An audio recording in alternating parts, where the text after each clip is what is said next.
had a father who was a farmer for most of his life, and then after 60, he was a landscaper, which is hard physical labor. Both farming and landscaping is hard physical labor, and he had his best year when he was 83 years old, and then unfortunately decided to retire, and he died within 12 months after retiring, and he didn't have to retire.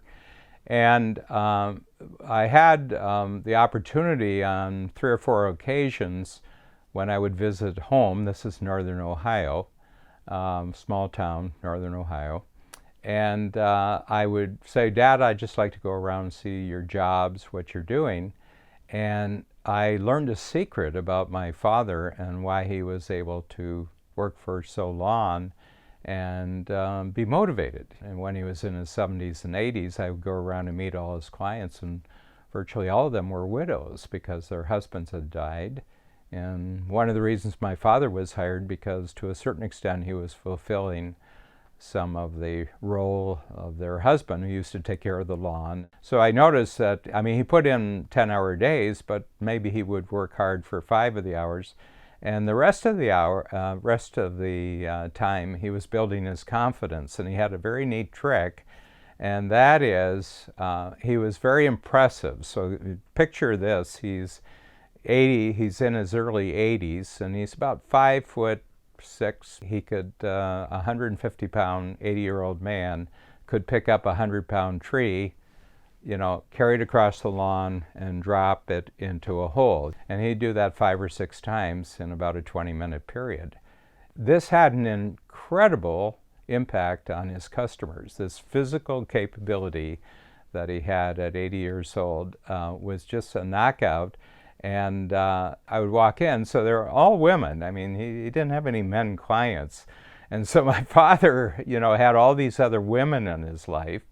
And they say, "Oh, Mr. Sullivan, I baked your favorite cookies. Come on in. Oh, this is your son. Your father is an amazing man."